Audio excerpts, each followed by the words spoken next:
What have been some of the major beliefs that you had to break along the journey from, and if so, what's top line revenue today across all of the portfolio? I'm calling portfolio, I'm using my own language, but across okay. Ramsey Solutions. Ramsey Solutions revs will be a little over $300 million this year. Okay. So for context, in terms of size here for my audience, 300, a lot. So what were some of the, because, you know, a lot of businesses grow, at least in my observation of businesses, is they're stepwise. It's they'll grow, and then they'll hit something, and then they stay there until they figure out whatever that thing was, and then they go super fast again, and then they hit another wall and they keep going. What have been some of the, you know, 2 or 3 major pivot points in the business in terms of your lessons or beliefs that you had to reshape that allowed you to break through to new levels of growth? You know, I think because the product line was so diverse, the different ones of those were stepping at different times, and it caused our actual revenue growth to not stair step, but to be fairly smooth. Interesting. On a curve. Got it. But like, you know, if we went, for instance, to Financial Peace University, it went through different seasons where it would go wee, and then it would stop, and it would just sit, you know, and we're kind of in one of those stop and sit modes now because we're making this transition from being primarily church distributed, because churches aren't teaching classes like that in this current environment as much as they used to, and so we've got to have a more direct-to-consumer digital distribution methodology, and we're discovering that right now. So it's plateaued right now. Got it. Financial Peace University is awesome; it's excellent, but from a business revenue perspective, business model, it's, you know, its big spike would have been the mid 2000s. Okay. I mean, it went crazy up.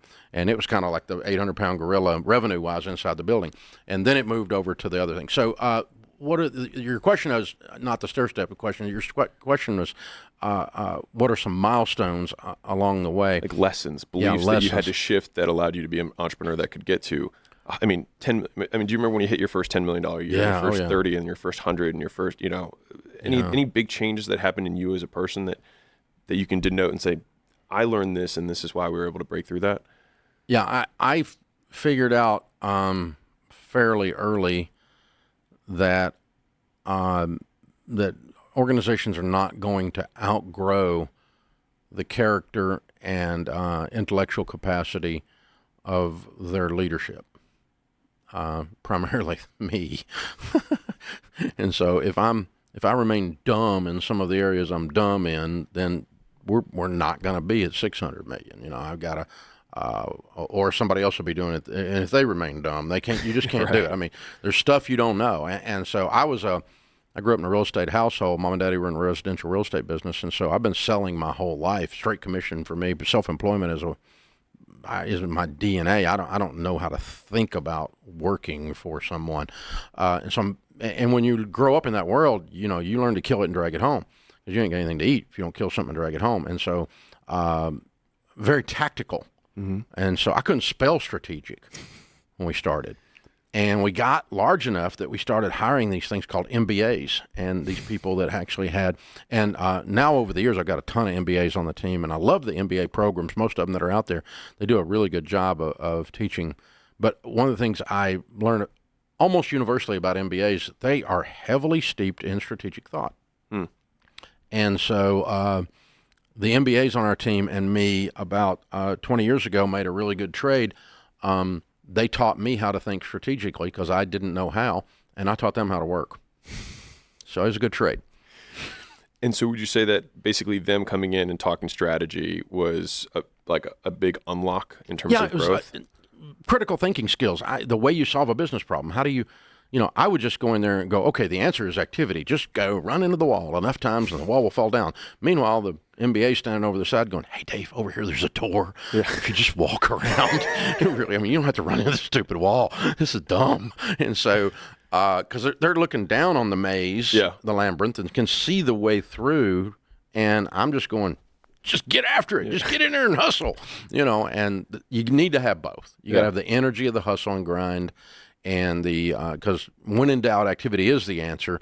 But unfocused, unplanned activity is not always fun. It causes pain sometimes too. Yeah. So we're much better at what my friend Jim Collins calls calibrated cannonballs now than just firing cannonballs. from a branding perspective, because I think you've developed a really strong brand, what are some of the deliberate decisions you've had to make to associate with versus not associating with in order to continue to strengthen the brand, expand the media? Because I would imagine, like, in the flywheel that is Ramsey Solutions, the media is a huge part of that. Yeah. And so, like, what has been one of the big things that kept that wheel spinning and expanding compared to the many other people who try to top you? I mean, even the people who try and get more audience, more earballs. Yeah.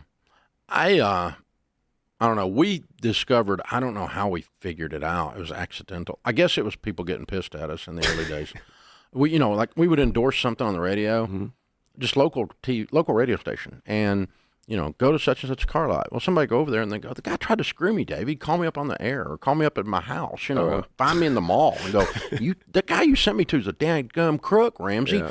And so now I can't trust you. Yeah. And I would lose the advertiser because I would have to cancel them because I was ashamed of them. And so somewhere along doing stupid stuff like not vetting who we're going to associate our brand with, instead of just buying it, we were so happy we had an ad sold. We made a little revenue, my God. And then you figure out, that doesn't play well because you're destroying your credibility with the market. We figured out we were a trust brand. And radio endorsement taught us to be trustworthy, worthy of trust. And so we were very careful. As a matter of fact, just a few minutes ago, I came out of a meeting where I turned down 2 potential advertisers, and the sales team said, we think we need to turn these down, but before we do, it's a lot of money. We need to ask you. And I said, yeah, that guy, if we put that guy on, it's gonna cause our audience is not. No, that's not okay. So would you send your sister there? Would you send your mom there? Would you send your friend that you play softball with? Would you send them over there? And if they don't pass that acid test, we don't put them on the air. So if I won't really buy it, or I don't really believe someone should buy it for their own good, like 100% of the things we advertise, I don't necessarily buy personally at my stage of life, but I'm not the market for them either. Yeah. So, but I do believe in them, and I believe they're good for you. And sometimes we've messed that up. We've endorsed things we shouldn't have endorsed in the early days. Even, in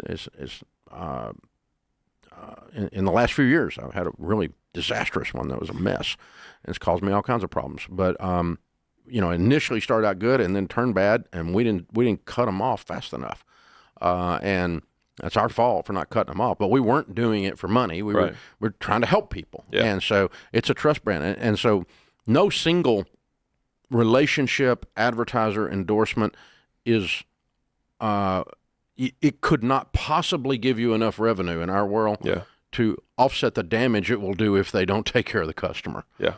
Because all we've got is trust. And if they don't trust us for that, they also aren't going to trust us when we tell them to get out of debt. Yeah. They're also not going to trust us when we tell them, hey, this is going to affect your marriage. The advice we give is no longer trustworthy if the endorsement is not trustworthy. So the whole stinking thing ends up revolving around this word. And so we spend a lot of time discussing and vetting and cheeseclothing the whole. It's a mess. But yeah, it's okay. It's worth the effort. I agree. I'm with you on that. And I think that, at acquisition.com, we tried to do the same kind of approach, which is like, how can we be as trustworthy as humanly possible? Because, we do equity deals. And so we have a huge vetting process, and, 99.999% of the audience I have will never do business with me. Mm-hmm. But I still need to treat, everyone so that the reputation which compounds is based on trust, so that we can do deals over the long term. And just to be very transparent, it's emotional for me and most people in this building when that doesn't go right. Yeah. When we mess that up somehow, because our intent is to never mess that up. Yeah. And when it gets messed up, it hurts our feelings more than it does anybody's. A mentor of mine gave me this quote. You might like it. He said, never risk the empire for a pot of gold. There it is. That's a great one. I love it.